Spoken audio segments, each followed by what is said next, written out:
ಸವಿಸ್ತಾರವಾಗಿ ಮಾನ್ಯ ಜಿಲ್ಲಾಧಿಕಾರಿಗಳು ಹೇಳಿರುವ ಹಾಗೆ ಈ ಒಂದು ಕಾಯ್ದೆಯಡಿಯಲ್ಲಿ ಕಠಿಣವಾದ ಅಂಶಗಳನ್ನು ಬಾರುವರ್ಸ್ ಪರವಾಗಿ ಸರ್ಕಾರ ಹೊರಡಿಸಿದೆ. ಇಲ್ಲಿ ನಾವು ಗಮನದಲ್ಲಿ ಇಟ್ಕೋಬೇಕಾಗಿರೋದು 3 ಪ್ರಮುಖ ಅಂಶಗಳು.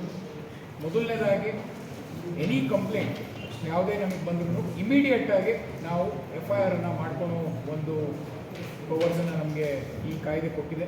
ಹಿಂದೆ ನಮಗೆ ಅದೊಂದು ಪ್ರೈವೇಟ್ ಕಂಪ್ಲೇಂಟ್ ಆಗಿ ತೊಗೋಬೇಕಿತ್ತು ಅಥವಾ ಒಂದು IPC ಸೆಕ್ಷನನ್ನು ಆ್ಯಡ್ ಮಾಡಬೇಕಾಗಿತ್ತು ಹಿಂದೆ ಇದ್ದಂತಹ ಒಂದು ಆ್ಯಕ್ಟ್ಸ್ಗಳಲ್ಲಿ. ಇಲ್ಲಿ ನಮಗೆ ಕ್ಲಿಯರ್ ಕಟ್ಟಾಗಿ ನಾವೇ ಕಂಪ್ಲೇಂಟ್ ಬಂದಿದ ತಕ್ಷಣ FIR ಮಾಡ್ಕೊಳ್ಳೋ ಒಂದು ಪವರ್ಸನ್ನು ನಮಗೆ ಕೊಟ್ಟಿದ್ದಾರೆ.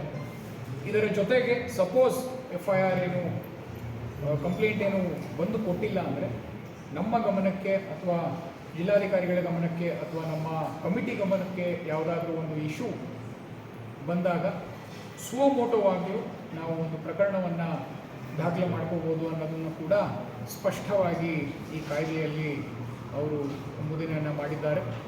ಇದು 2ನೇ ವಿಚಾರ ಆಗಿದೆ. 3ನೇ ವಿಚಾರ ಆಗಿರೋದು ಇಲ್ಲಿರುವ punishment is up to 10 years.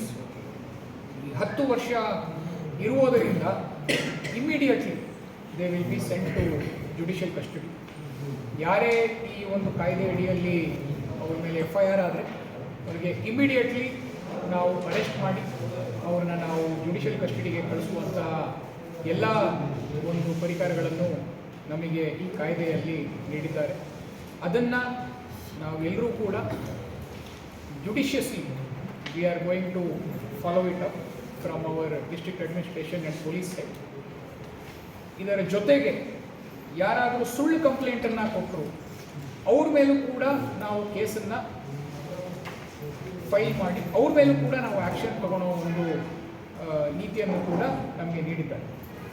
So suppose harassment ಆಗಲಿಲ್ಲದಲೇ ಯಾವುದೇ ಒಂದು ಎವಿಡೆನ್ಸ್ ಇಲ್ಲದಲೇ ಅವರು ಒಂದು ಸುಳ್ಳು ಕಂಪ್ಲೇಂಟ್ ಜಸ್ಟ್ ಟು ಈ ತಪ್ಪಿಸ್ಕೊಳೋದಕ್ಕೆ ಅವರೇನಾದರೂ ಸುಳ್ಳು ಕಂಪ್ಲೇಂಟನ್ನು ಕೊಟ್ಟರೆ ಆ ಸುಳ್ಳು ಕಂಪ್ಲೇಂಟಿನ ಆಧಾರದ ಮೇಲೂ ನಾವು ಒಂದು FIR ರಿಜಿಸ್ಟರ್ ಮಾಡಿಕೊಂಡು ಅವ್ರ ಮೇಲೂ ಕಾನೂನಾತ್ಮಕ ಕ್ರಮವನ್ನು ಜರುಗಿಸ್ತೀವಿ ಖಂಡಿತವಾಗಿ. ಸೊ ಎಲ್ಲ ನಮ್ಮ ಇಲ್ಲಿ ಯಾರು ಮನಿ ಲೆಂಡರ್ಸ್ ಆಗಿರ್ಬೋದು, ಬಾಂಡ್ ಬ್ರೋಕರ್ಸ್ ಆಗಿರ್ಬೋದು, ಅಥವಾ NBFI ಆಗಿರ್ಬೋದು ಅಥವಾ MFI ಆಗಿರ್ಬೋದು, ಯಾರೇ ಇದ್ದರೂ ಮೊದಲನೇದಾಗಿ ನೀವು ನೋಂದಣಿಯನ್ನು ಮಾಡ್ಕೋಬೇಕು. ನೀವು ನೋಂದಣಿಯನ್ನು ಮಾಡ್ಕೊಂಡಿಲ್ಲ ಅಂದರೆ ಅಲ್ಲಿಂದಲೇ ನಿಮ್ಮ ಡಿಫಾಲ್ಟ್ ಶುರು ಆಗುತ್ತೆ. ಸೊ ಇಮಿಡಿಯೇಟ್ಲಿ ದಯವಿಟ್ಟು all of you get your registrations done immediately. ಇದರ ಜೊತೆಗೆ ನಮ್ಮ ಒಂದು ಜಿಲ್ಲೆಯ ಒಂದು ಇಂಪಾರ್ಟೆಂಟ್ ಆಸ್ಪೆಕ್ಟು ಅಂದರೆ ಪಕ್ಕದ ರಾಜ್ಯದಿಂದ ಬಂದು ಇಲ್ಲಿ ಬಡ್ಡಿ ವ್ಯವಹಾರವನ್ನು ಮಾಡ್ತಾರೆ ಅನ್ನೋ ಒಂದು ಕಂಪ್ಲೇಂಟ್ಸನ್ನು ಕೆಲವು ತಾಲೂಕುಗಳಲ್ಲಿ ನಾವು ಕೇಳಿದ್ದೀವಿ. If they are not registered then they cannot function here. ಅದೇನಾದರೂ ಅವರು ವೈಯಕ್ತಿಕ ಕೆಪಾಸಿಟಿಯಲ್ಲಿ ಫ್ಯಾಮಿಲಿಯಲ್ಲಿ ಮಾಡ್ಕೊಂಡಿದ್ರೆ ಅದು ಬೇರೆ ಲೆಕ್ಕ ಆಗುತ್ತೆ. ಬಟ್ ಅವರು ಬೇರೆ ಒಂದು ರಾಜ್ಯದಿಂದ ಇಲ್ಲಿಗೆ ಬಂದು ಇಲ್ಲಿ ಅವರು ಮನಿ ಲೆಂಡಿಂಗ್ ಮಾಡೋದು ಅದಕ್ಕೆ ಯಾವುದೇ ರೀತಿಯ ಆಸ್ಪದ ಇಲ್ಲ. ಸೊ ಅವ್ರ ಮೇಲೂ ಕೂಡ ಇದೇ ಒಂದು ಸೆಕ್ಷನ್ ಅಡಿಯಲ್ಲಿ, ಇದೇ ಸೆಕ್ಷನ್ 8 ಅಡಿಯಲ್ಲೇ we will be initiating action against them and we will be sending them to JC.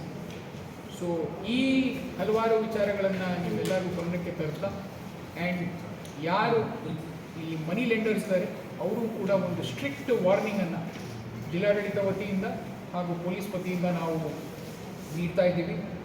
ಜನರಿಗೆ ಅನ್ನೆಸೆಸರಿ ಹರಾಸ್ಮೆಂಟನ್ನು ಮಾಡಬೇಡಿ. ನಿಮಗೆ ಹರಾಸ್ಮೆಂಟ್ ಅನ್ನೋದು ಏನು ಅಂತ ನಿಮಗೆ ಗೊತ್ತಿಲ್ಲ ಅಂದರೆ ಈ ಆ್ಯಕ್ಟಲ್ಲಿ ಡೀಟೇಲ್ಡ್ ಆಗಿ ಕೊಟ್ಟಿದ್ದಾರೆ. ಕೋಯರ್ಸಿವ್ ಮೆಜರ್ಸ್ ಅಂತ ಏನಿದೆ ಡೀಟೇಲ್ ಆಗಿ ಕೊಟ್ಟಿದ್ದಾರೆ. ಅದನ್ನು ಎಲ್ಲ MFI ಆಗಿರ್ಬೋದು, ಮನಿ ಲೆಂಡರ್ಸ್ ಆಗಿರ್ಬೋದು, ಅಥವಾ ಬಾಂಡ್ ಬ್ರೋಕರ್ಸ್ ಆಗಿರ್ಬೋದು, ಅವ್ರ NBFI ಆಗಿರ್ಬೋದು, ಓದ್ಕೊಳ್ಳಿ. ಆ್ಯಂಡ್ ನಮಗೆ ಟೆಕ್ನಿಕಲ್ ಎವಿಡೆನ್ಸ್ ಖಂಡಿತವಾಗ್ಲೂ ಸಿಕ್ಕೇ ಸಿಗುತ್ತೆ. ನೀವು ನಮಗೆ ಬೇರೆ ರೀತಿಯ ಎವಿಡೆನ್ಸ್ ಸಿಗಲಿಲ್ಲ ಅನ್ನೋದು ಟೆಕ್ನಿಕಲ್ ಎವಿಡೆನ್ಸ್ ಅಂತೂ ಖಂಡಿತವಾಗ್ಲೂ ಸಿಕ್ಕೇ ಸಿಗುತ್ತೆ. ಅದಕ್ಕೋಸ್ಕರ ದಯವಿಟ್ಟು ಎಲ್ಲರೂ ಇದನ್ನು ಫಾಲೋ ಮಾಡಿ. ಆಮೇಲೆ ಯಾರೇ ಒಬ್ಬ ಪಬ್ಲಿಕ್ ಅವ್ರಿಗೆ ಏನೇ ತೊಂದರೆ ಇದ್ದು ಇಮಿಡಿಯೇಟಾಗಿ ಅಲ್ಲಿ ಅವರ ಲೋಕಲ್ ಸ್ಟೇಷನ್ನ ಹೋಗಿ ಅಪ್ರೋಚ್ ಮಾಡಿ ಅಂತ ನಾವು ಜಿಲ್ಲಾಡಳಿತ ವತಿಯಿಂದ ನಿಮಗೆ